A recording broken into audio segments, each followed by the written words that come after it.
Universe बहुत बड़ा है। प्लैनेट्स, स्टार्स, ब्लैक होल्स और ना जाने कितनी बड़ी बड़ी चीज़ें हमारे यूनिवर्स में हैं। लेकिन हर चीज़ बनी है बहुत ही छोटे पार्टिकल्स से मिलकर।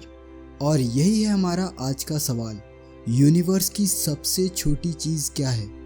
क्या है वो सबसे छोटा पार्टिकल जिससे हर चीज़ बनी है? जिन्होंने साइंस बिल्कुल नहीं पढ़ी वो लोग कहेंगे एटम्स। जिन लोगों ने साइंस केवल स्कूल में ही पढ़ी है वो लोग कहेंगे इलेक्ट्रॉन्स, प्रोटॉन्स और न्यूट्रॉन्स। जिन्होंने थोड़ी एडवांस लेवल की फिजिक्स पढ़ी है या इंटरनेट पर चीज़ें पढ़ते रहते हैं वो लोग क्वार्क्स का नाम ले सकते हैं। दरअसल 1960 से पहले ही ऐसे पार्टिकल्स की खोज हो चुकी थी जिनसे मिलकर प्रोटॉन्स और न्यूट्रॉन्स बनते हैं। मॉडर्न साइंस क्वार्क्स को ही सबसे छोटा पार्टिकल मानती है क्योंकि फिलहाल क्वार्क्स ही वो आखिरी पार्टिकल है जिसके एग्जिस्टेंस को प्रूव किया गया है। एटम्स के न्यूक्लियस में मौजूद प्रोटॉन्स और न्यूट्रॉन्स इन्हीं क्वार्क्स से मिलकर बनते हैं। ये क्वार्क्स कभी भी अकेले नहीं बनते, इनके अपोजिट पार्टिकल्स एंटी क्वार्क्स भी इनके साथ ही जन्म लेते हैं। इसका साइज कितना होता है ये बताना तो पॉसिबल नहीं है क्योंकि इसके साइज को आज तक मेजर नहीं किया जा सका है। पर इतना समझ लीजिए कि एक प्रोटॉन में इतने क्वार्क्स हो सकते हैं कि इसे आप अनगिनत कह सकते हैं। एक न्यूट्रॉन या प्रोटॉन में असंख्य क्वार्क्स और एंटी क्वार्क्स होते हैं। क्वार्क्स एंटी क्वार्क्स के मुकाबले संख्या में 3 ज़्यादा होते हैं, जिस कारण ये कहा जाता है कि हर प्रोटॉन और हर एक न्यूट्रॉन में 3 क्वार्क्स होते हैं। इन क्वार्क्स को ही फिजिक्स के करंट मॉडल में सबसे छोटा पार्टिकल माना गया है। एक और पार्टिकल के बारे में डिस्कस करना ज़रूरी है, इसका नाम है ग्लूऑन। इन ग्लूऑन्स का काम होता है क्वार्क पार्टिकल्स को आपस में बांधना जिससे प्रोटॉन्स का निर्माण हो सके।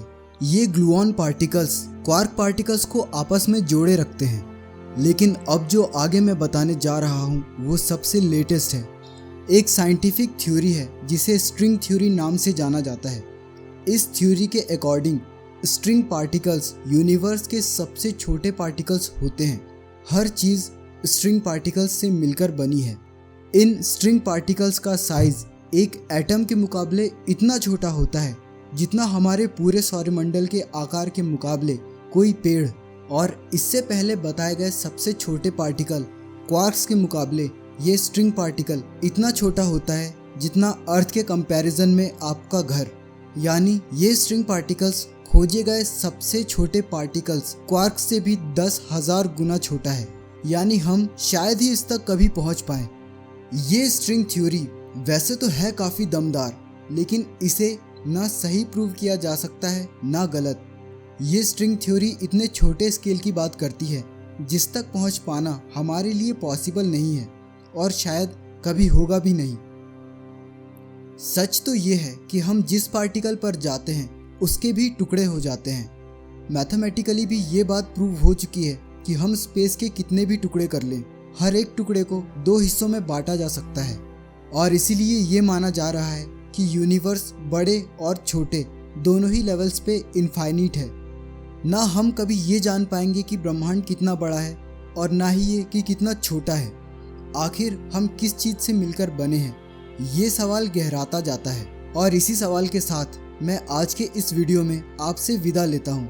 अगर आप चाहते हैं कि मैं इस वीडियो में बताई गई स्ट्रिंग थ्योरी को अगले वीडियो में एक्सप्लेन करूँ तो प्लीज़ कमेंट में लिखकर मुझे मैसेज करें।